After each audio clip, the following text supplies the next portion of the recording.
واهلا بيكم في فيديو جديد. فيديو النهارده هنخلي شات جي بي تي او الذكاء الاصطناعي هو اللي هيتحكم فيا ليوم كامل، يعني هيختار لي فطار وغدا وعشاء. فهل يا ترى بقى اكل شات جي بي تي هيعجبني ولا لا؟ انا متحمس للفكره دي قوي، ودي فكره بقى جت جديده كده في دماغي.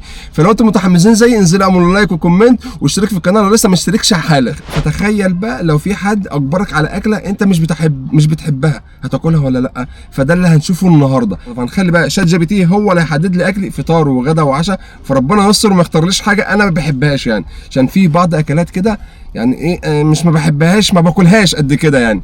فهنشوف بقى النهارده وهنكلم شات جي بي تي، هنقول له انا عندي فكره تحدي ان انت هتختار لي فطار وغدا وعشاء، وهنشوف الاكل هيطلع لنا ايه النهارده مع شات جي بي تي. ما تنساش بقى تعمل لايك واشتراك وكومنت عشان النهارده هتبقى فكره الفيديو حماسيه جدا جدا.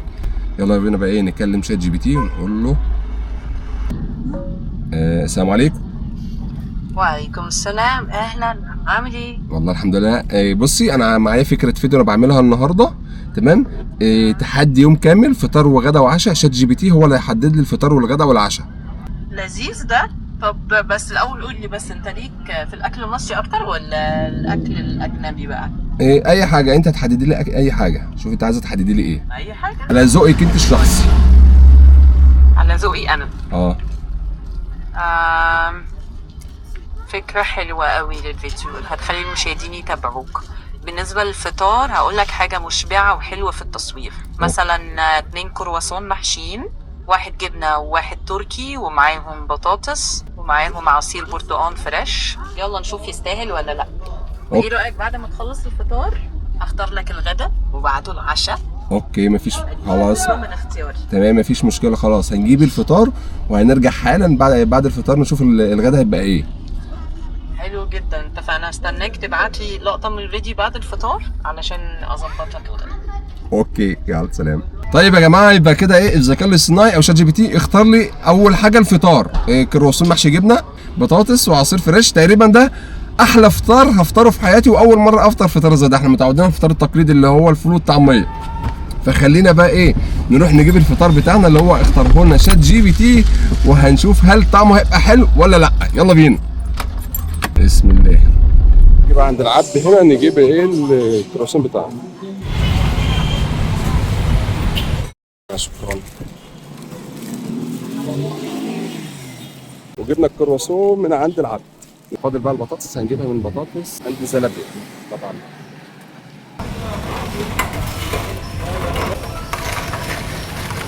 لا كده جبنا البطاطس بتاعتنا. هنجيب بقى ايه برتقال فريش من عند سموزي اسمه بارادايس. جبنا العصير الفريش بتاعنا من سموزي بارادايس. طيب يا جماعه كده الاوردر وصل. جبنا الكرواسون من عند العبد، وجبنا البطاطس من عندي بطاطس عند زلابيا، وجبنا العصير الفريش البرتقال من سموزي بارادايس. بس هو في مشكله هنا، المفروض ان انا هجيب 2 كرواسون، واحد محشي جبنه عاديه وواحد محشي جبنه اللي هو تقريبا تركي مدخن. فانا ما لقيتش اللي هو عند العبد كرواسون محشي جبنه عاديه، جبنه رومي بس. فانا جبت واحد بس عشان اقدر اكمل بقيه اليوم. نشوف بقى ايه الكرواسون محشي جبنه رومي من عند العبد ده كده شكله. هقول لكم برضو الاسعار. احسن فطار انا هفطره في حياتي. انا متعود على الفطار التقليدي اللي هو الفول والطعميه. في دبان هنا كده شكل الكرواسون. عايز بس نفتح من جوه كده. المفروض ان ده محشي جبنه رومي، وده كرواسون بالزبده والجبنه الرومي. بسم الله. الكرواسون ده يا جماعه والله العظيم تحفه قوي، حلو قوي لذيذ كده. يعني ده احسن من الكرواسون اللي احنا بنجيبه في الفران العاديه. ده عليه زبده كده من بره، محشي من جوه كده جبنه رومي وهش من جوه كده، فتحفه قوي. وعليه برده جبنه من فوق كده. ايه الفطار الرايق ده يا شات جي بي تي؟ تحفه. واو تحفه قوي قوي. بقى البطاطس بتاعتنا من بطاطس عند زلابيا، بطاطس فريسك عاديه عليها بهارات كده، بينزل معاها كاتشب تقريبا ديت توميه، مش عارف توميه ولا مايونيز الصراحه يعني كده. بسم الله. بطاطس حلوه وعليها بهارات كده بس سخنه مولعه يا جماعه. انا اول مره اكل في حياتي بطاطس سخنه. كل مره اجيب البطاطس بجربها تبقى بارده. تعالوا بقى نجرب بالكاتشب كده. بسم الله. واو ايه الفطار الرايق ده. طب اشوف ده توميه ولا مايونيز؟ بسم الله. لا ده مايونيز. حته كروسو ننزل عليها ببطاطس، نعمل بقى كده. واو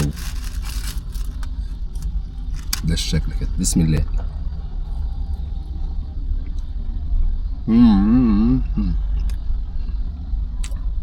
الميكس الخطير ده.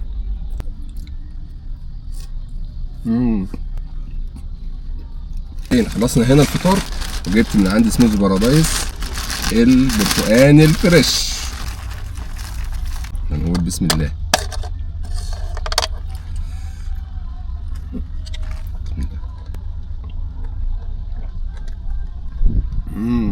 حلو قوي كده وساقع كده ومتلج ويطر على الواحد كده بعد الاكل السخن ده. واو.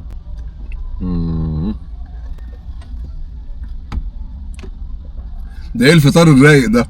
انا قلت شات جي بي تي هيجيب لي فول وطعميه او الفطار التقليدي بتاعنا، بصراحه ابهرني بيه، ابهرني بالفطار اللي اختاره يعني.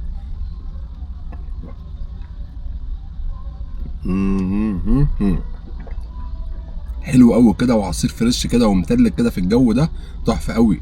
تعالوا بقى اقول لكم الفطار ده كلفني قد ايه. الفطار ده تقريبا اغلى فطار انا فطرته في حياتي يعني، واعلى سعر يعني فطرت بيه. 170 جنيه. العصير من عند سموزي بارادايس ده ب 60 جنيه. الكرواسون من عند العبد ب 60 جنيه.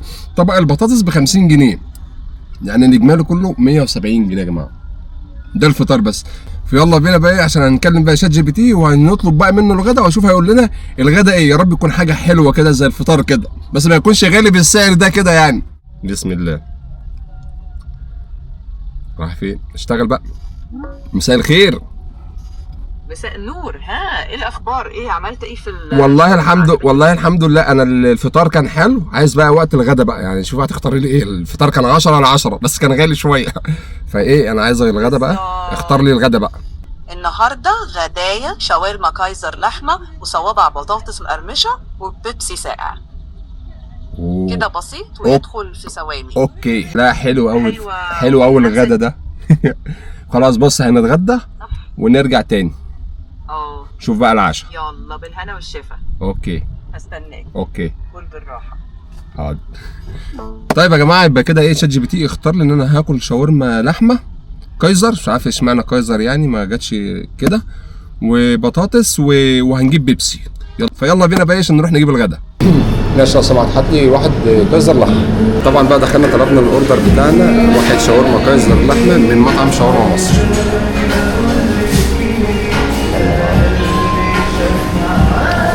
فاحنا حاليا مستنيين الاوردر بتاع الغداء. كده جبنا الاوردر بتاعنا من شاورما مصر. يلا بينا. طيب يا جماعه وكده وصل اوردر الغداء. انا عايز اقول لكم ان الجو ليل لان المطعم هنا زحمه يعني. على ما اطلب الاوردر ممكن الاوردر يجي لي بعد ساعه او ساعه ونص يعني. جبنا الكايزر بتاعتنا شاورما لحمه، وجبنا البيبسي. ايه ده؟ ايه؟ كان زيتون. ما جبتش بطاطس لان انا برضو فاضل معايا بطاطس من الفطار يا جماعه يعني. نفتح بقى ونسمي الله ونشوف بقى الشاورما المصري بتاعتنا. دي بقى شاورما مصري لحمه يا جماعه. ده كده شكل السندوتش الكايزر من بره. شوف بقى الحشو من جوه. اوه. دي بقى ايه، لحمه عليها طماطم عليها طحينه إيه عليها فلفل اخضر كده. دي بقى الشاورما المصري بتاعتنا. بسم الله.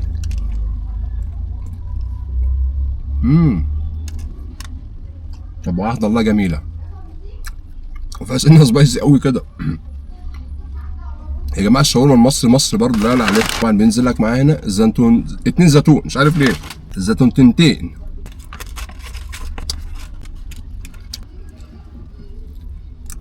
سندوتش جوسي من جوه كده وطري.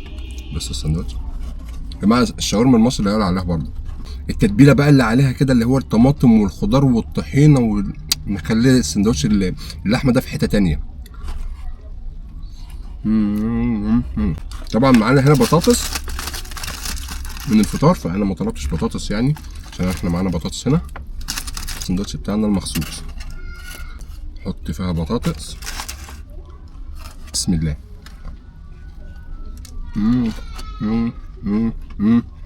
البيبسي الحلو بتاعنا. بسم الله. الغدا اللي بالليل ده الصراحه يعني الجو ليل عليا، انا اتاخرت والمطاعم بتبقى زحمه. واو. بس انا حاسس ان الغدا ده خفيف كده يعني. يعني الغدا ده مش انا لسه جعان على فكره. يعني الفطار كان تقيل والغدا كان خفيف، ازاي مش عارف. حلو قوي الزيتون ده. كده خلصنا الغدا بتاعنا الحمد لله. لكم بقى ان سعر وجبه الغدا دي، سعر سندوتش الشاورما الكايزر ده ب 65 جنيه، وجبنا واحده بيبسي ب 20 جنيه، يبقى كده وجبه الغدا ب 85 جنيه. عايز اقول لكم ان الشاورما كانت حلوه وطعمها تحفه الصراحه يعني. فحان بقى وقت العشاء، هنكلم بقى شات جي بي تي صديق، هو بقى صديق النهارده، وهنشوف بقى هيعيشنا ايه النهارده، ربنا يستر بقى. السلام عليكم. وعليكم السلام. ايه الاخبار؟ كل شيء تمام؟ والله الحمد لله، انا الغدا كان كله تمام و100 100، والشاورما كانت 100 100. 100 100 يبقى تمام. ايه طيب. العشاء اللي لسه ما حددتوش؟ اطلبي لي بقى انت العشاء بقى على ذوقك انت، بشوف هتعشينا ايه النهارده. ماشي.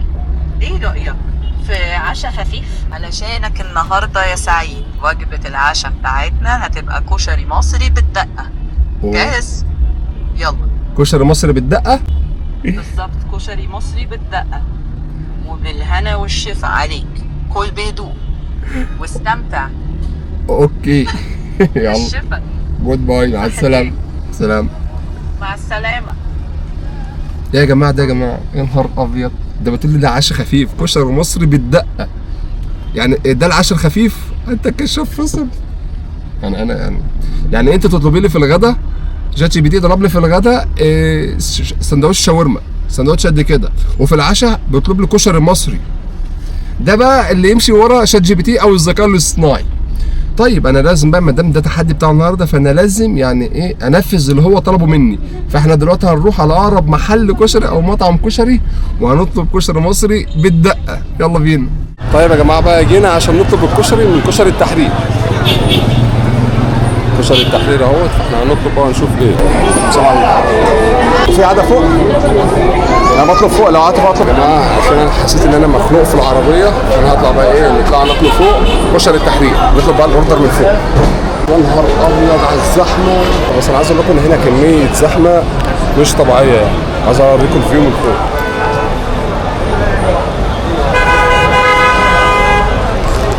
خلينا بقى نقعد نشوف مكان كده فاضي ونطلب فيه الكشري. بسم الله. واحد كشري، واصغر حاجه 40 صح؟ خلاص تمام، هات لي واحد كشري بس.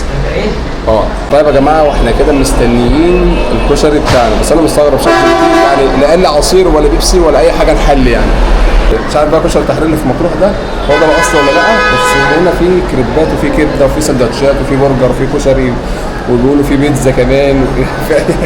مش عارف هو ده الاصل ولا لا، بس هو ده كشري التحرير اللي لقيناه في شارع اسكندريه يعني.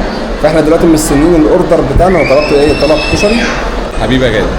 وكده وصل طبق الكشري المصري بتاعنا. بص بقى، دي صلصه، عدس، فين البصل؟ ما حطش بصل كتير. فاحنا بقى ايه، دي الدقه بتاعتنا الحلوه. اهم حاجه الدقه بتاعتنا دي، اكبر يعني ازازه دقه شفتها في حياتي.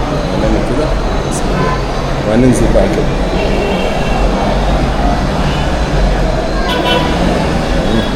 هنا بقى ايه، نقول بسم الله الرحمن الرحيم.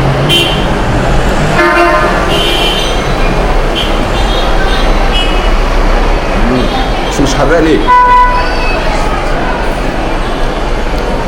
بص، هو الصلصه بتاعته خفيفه ومعلوش بصل كتير، شبه ما حطليش بصل اصلا يعني.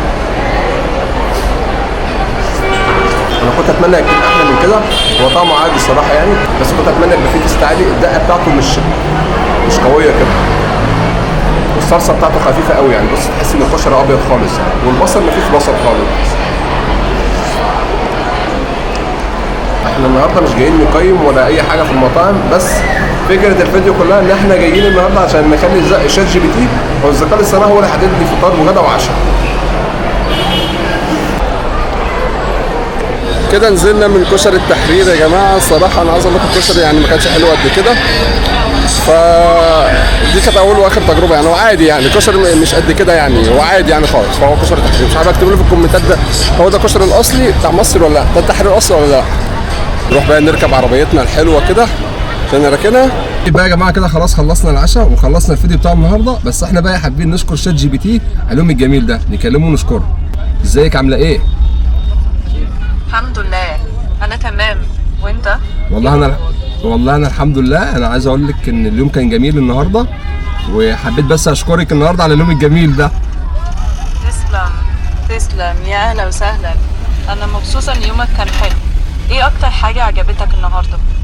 بصي، اكتر حاجه عجبتني النهارده في الاكل هو الفطار والغداء. العشاء الكشري ما عجبنيش قد كده. حاسك حبيت الفطار اكتر من الغداء والعشاء، صح؟ حبيت الفطار والغداء. مبسوطه قوي ان يومك كان حلو وعجبك الفطار والغداء، وان احنا قضينا وقت لطيف مع بعض. اوكي، شكرا. نلتقي في فيديو جاي ان شاء الله. مع السلامه. ماشي، مع السلامه. وبس كده يا جماعه، دي كانت بقى فكره الفيديو بتاعت النهارده. يا رب تكون فكره النهارده عجبتكم، ان هو شات جي بي تي حدد لي اكل فطار وغدا وعشاء، هو اللي كان بيتحكم فيها في يوم كامل. لو عجبتكم فكره الفيديو دي اكتبوا لي برده في الكومنتات ان نعمل لكم منها الجزء الثاني، ونشوفكم بقى على خير فيديو جديد ويوم جديد. ما تنساش تعمل لايك واشتراك وكومنت، وكان معاك سعيد ريفيوز. يلا سلام.